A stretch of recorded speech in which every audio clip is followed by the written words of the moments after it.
Okay, this will be the final part of the build, but it's going to be probably one of the most important bits. It's going to be one that details the board. You know, you can lay down the buildings and bits and pieces and it looks a bit flat. This one's going to detail it and add a bit of depth to it.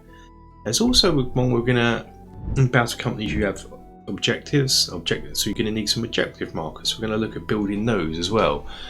So yeah, let's crack on. Let's detail a board. Remember all those offcuts I've been saying to save? What we're going to use for those is base, some just scatter material. So it's just whatever you can get hold of, really. I mean, I've been collecting this stuff over the years, and I decided to put it on bases and use it as scatter material. So here's some sandbags. Stick those down. Put them on a base. I think these are Dwarven Forge. Little mouse coming out here, and then rat mouse. That's cool.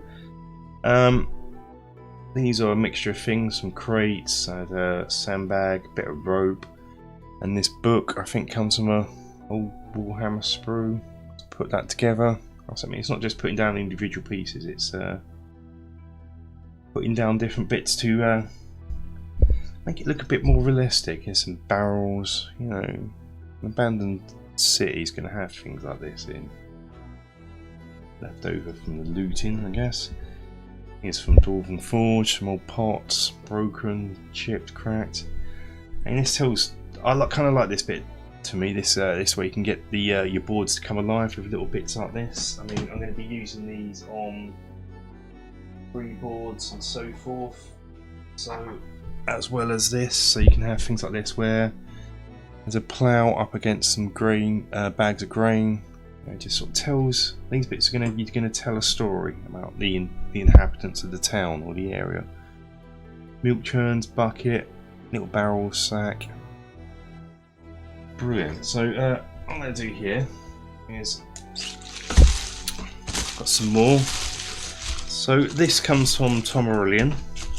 By the time this comes out, or maybe in next week, don't know, can't remember the release schedule, I'm doing a review of their scenery pieces. So, and this is going to be part of the review, so you may have, I'm going to go too much into it here. But we've got these pieces. All you're going to do is take them out of the bags, glue them onto this, paint the bases up, and you know, you've got pieces like this. Now, that's great if you're got loads of bits like this and you've got the money to spend on little bits like this. But if you haven't, you can also make your own. Here's some crates that I've made myself. So, and we're going to look at how to do these next. As you can see, there's not a heck of a lot of this. So here's two of my homemade crates, and this is a resin crate. So once you put it together, there's not a lot of difference in it. So we're going to make these, show you how to make these next, and some barrels. To make the crates, just going to make them out of little bits of polystyrene, cut into squares or rectangles. Get some sort of tool with a sharp end on, some sort of sculpting tool. And you're just going to come in and just engrave a plank pattern down. So, let's do one here as well.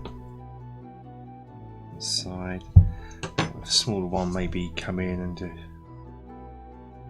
just put a few lines in just to be wood grain. Okay, like that.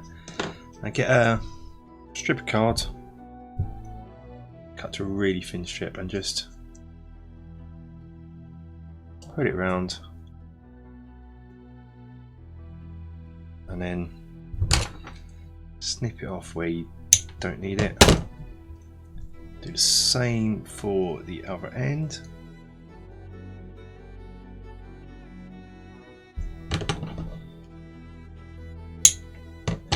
And just glue them in.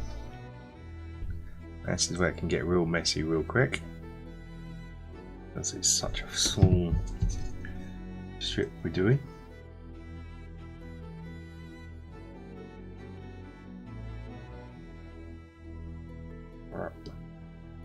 And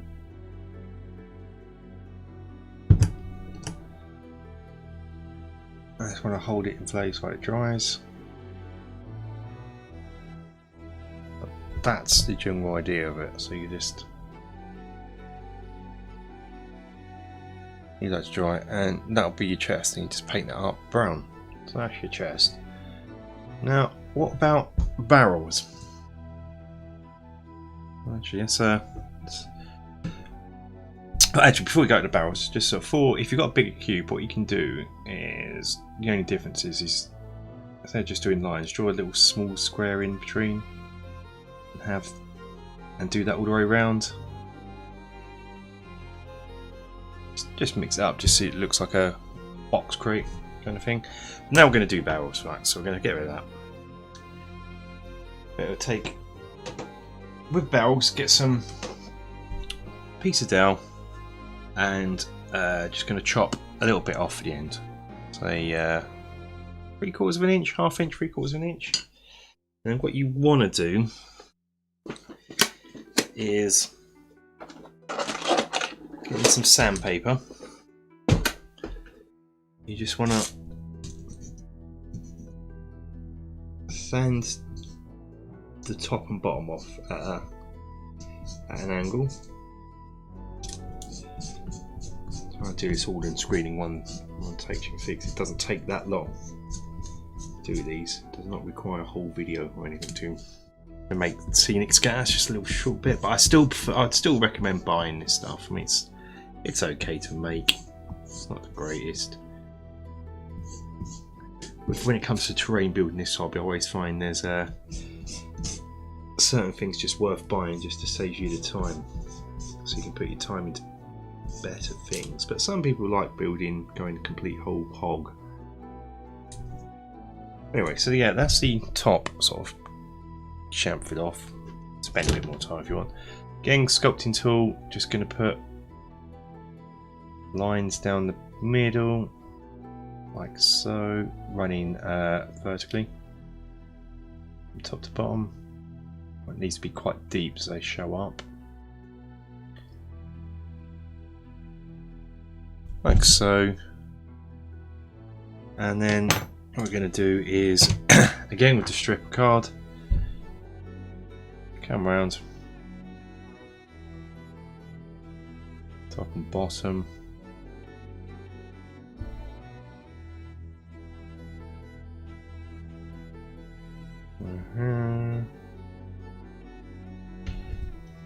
Not going to be the greatest barrel you've ever seen, but you can get the crates and the barrels to actually look quite good if you take a bit more time than what I'm doing on camera. But this is just to show you, just to make this video as informative as possible. So you're just going to glue your strip card on there. Do the same for the other side.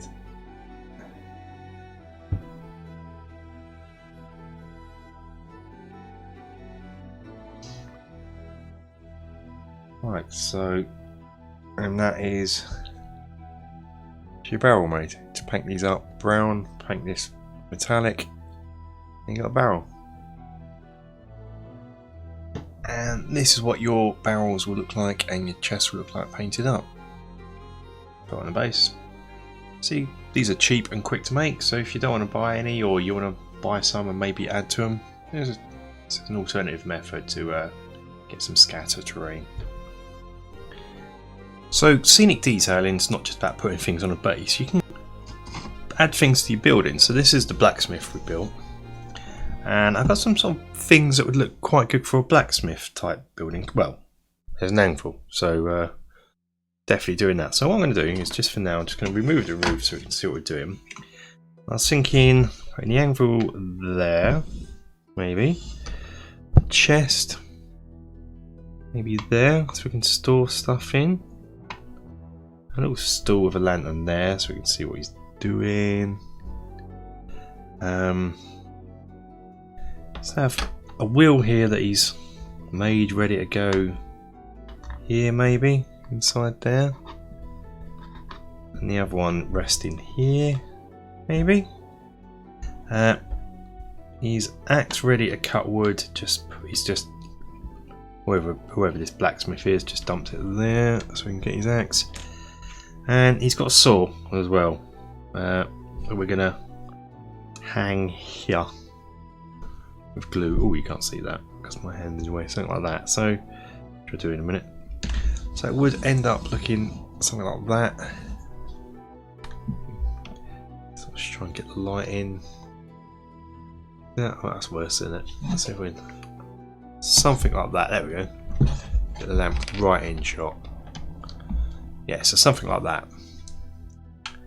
So I can glue those in, glue those on, and that's just adding a bit more detail to your buildings as well. So we got our inn here. I thought we'd do one more final detail to it, and that's make a little inn sign to hang off. It's going to be off this top. If you notice when we made it, on the top here, I'm going to have to remove this. There's a beam that should be here but isn't, so what we're going to do is we're going to add a inn sign here, and as my gaming room is called the Battling Barrow, and if you watch the Tales of the Battling Barrow you'll recognise this sign. I've just made a little the Battling Barrow inn sign. Now this is just made from a bit of balsa wood, and in it is just cut 2 paper clips down and glued them in. Cut them down just so there's a little end bit here. The sign itself is just balsa wood with the Battling Barrow on there. I painted it, got paint on my fingers there. And on the back is just glued 2 more cut down paper clips with the hooks going to the side. So what I can do is hang it on there like that, and we have a Battling Barrow inn sign. But if I want to use this on a different board, a different setup, I can just create a different inn sign for it and hang there. So what I'm going to do, glue that there like that, and that's our inn sign hanging, Battling Barrow sign hanging down. That's just another little detail we can add. Okay, so got to the objective marker making stage, so let's consult the book. I believe there's 3 scenarios that need objective markers. There's scenario 4, recovery, which needs 5. There's scenario 8, security area, which needs 1. And scenario 9, seize the ground, which needs 5. Now going by that, it looks like you could just make 5 objective markers be done and use them for all 3 scenarios. But I don't want to do that because in scenario 4, only one of your objective markers is the correct one. So that means the 5 you put on the board have to be identical, so you don't know which one is the correct one and it's marked underneath. Whereas scenario 9, it really doesn't matter, they can be different ones. So I'm going to make different objective markers for those 2 scenarios at least. So then, you know, scenario 4, they're all going to look the same. Scenario 9, I want a bit of variation to make their board a bit more interesting. And scenario 8, being that it's only 1 objective marker, I'm thinking of making something, you know, slightly bigger. So 4 and 5 will be 25mm bases, you know, standard infantry bases, and scenario 8 will be on a cavalry base, which I forget that is 40mm base, and it'll be a bit more elaborate. So let's first have a look at the objective markers for scenario 4. So what I've got, and I'll put a link in the description, they come from Angry Stag Wargaming, so there is some details, but these will be in the description. They come from eBay. Is some chests, and we're going to use these for the objective markers. I believe there's 2 different types of chests. Now hopefully my camera will focus in on these. Focusing on the chest. Yeah, there we go. So one's got a padlock slightly open there, and one here has the padlock locked. And they're sort of, you know, so they're going to look the same. We're going to use the ones with the padlock locked, I believe. And I might use the others on sort of different bits of scatter terrain. So yeah, and what I'm going to do is for these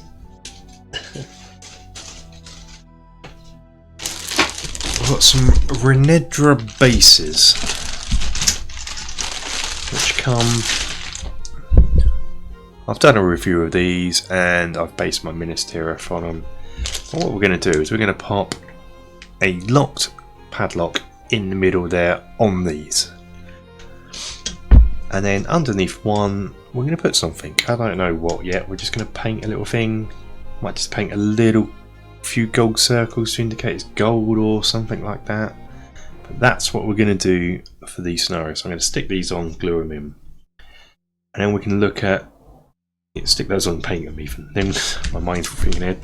Then we can look at... Again, I'll be using these for the next set of objectives. Where I'm just going to maybe actually add some of the chests on the other objectives ones, the unlock ones possibly put on the side, but I may put some other bits and pieces, weapons and a stash of weapons on there, as well as a chest and a little bag of a little bit of food, bits like that. So I think I'm doing that to make it a bit more elaborate. And finally, I still have some cavalry bases, again Renedra, and this will be the big objective marker for these sync one. We only need one, and I don't know what I'm going to do with this yet. This stage statue, something, there'll be something cool on this. But first we'll crack on sticking chests onto bases. So these are going to be the 5 objective markers that are look the same from above, and all I've got to do now is paint them up. And it's just simply just one of the chests glued on to the same type of base. So the base is, because there's different patterns on the base, different pavement markings. It's the same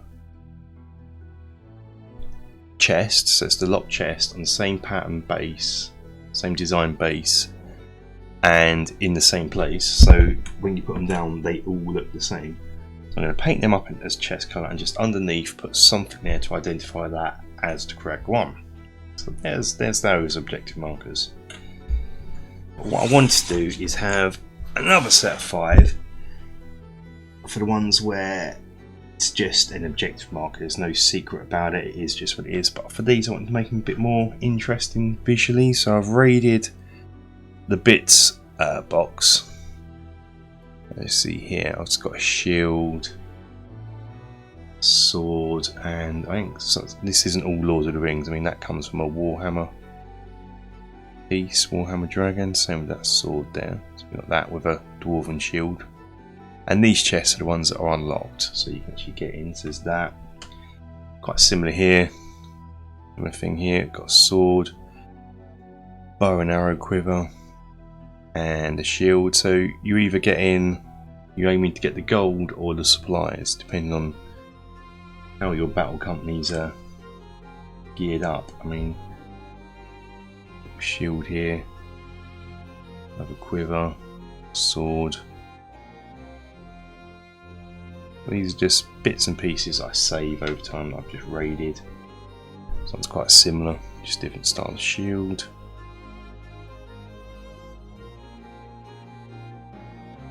And I had a broken dead elf swordsman. His sword fell off, so I just glued it on here. And a little scroll there. Any sort of lore masters. I'm focusing, stop focusing on my hand. Focus on that disc. Anyway, hopefully you can see that. It's a scroll. Here we go. That's nice. So now I've just got to work, paint these up. And I'm just going to work on the single objective marker. It's going to be slightly bigger and probably a bit more elaborate. Still thinking about what I'm going to do for that. Our objective markers are now all built and painted up. So looking at them, you can see these ones here, just all chest painted up, and we've got all bits like shield on them. Grab all these in one go. So these are our objective markers where it doesn't matter about the objective as such. Now, in battle companies, there was one where only one of them was the actual real objective.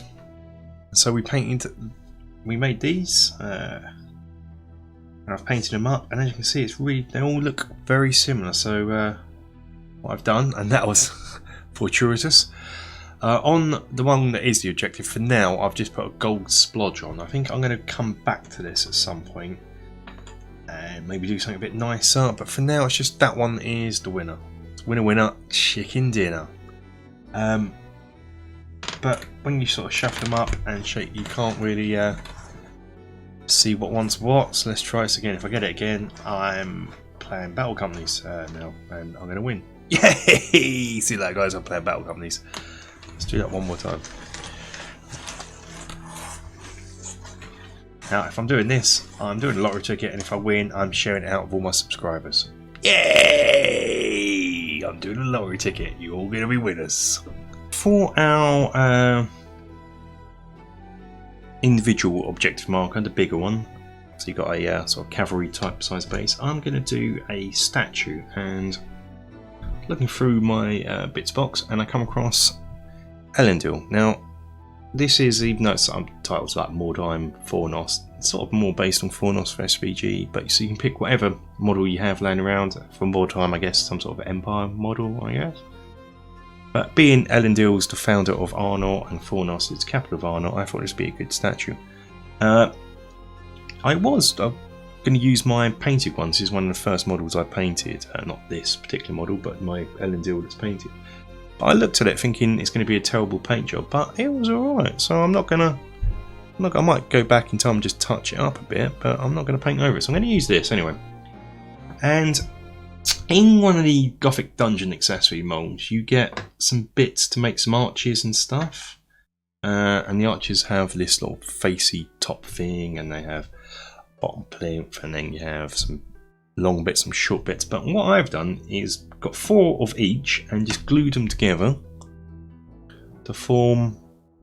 So this, it would be, I guess you could make a massive pillar if you wanted to out of it as well. But I'm going to just use this, the base, and just the small section of the column pillar, and we're just going to glue it like this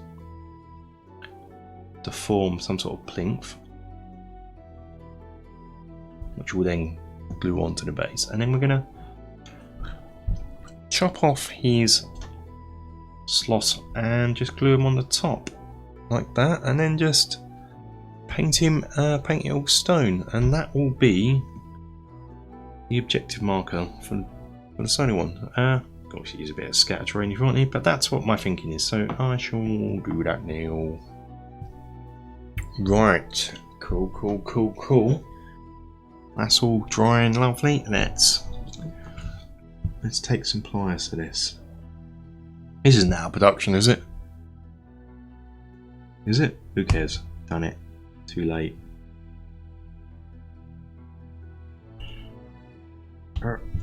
There we go. What I'm going to want to do is get a file. Fire these feet, move them off. Love metal. Wow. Gotta love metal. That's it, and hopefully stand here and have to bend his feet with pliers.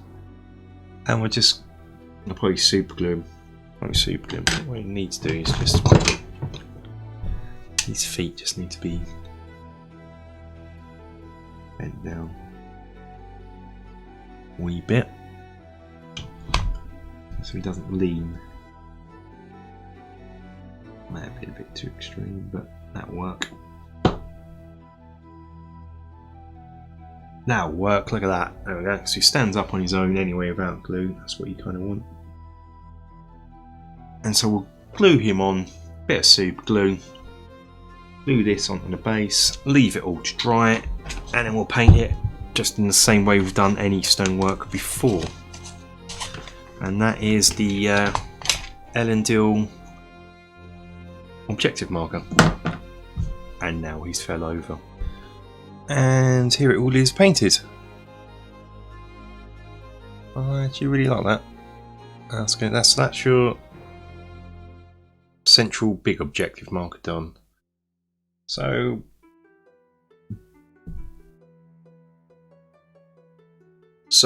we've built the scatter terrain, we've done the objective markers in the previous videos, we've got the houses and the buildings done, platforms. There's only one thing left to do now after all that hard work. It's time to actually have a look at the board set up. Let's have a look. Let's get over to it. Let's have a look.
Thanks for watching, we hope you enjoyed it. If you did, hit the like button and leave a comment. If you haven't already, please subscribe.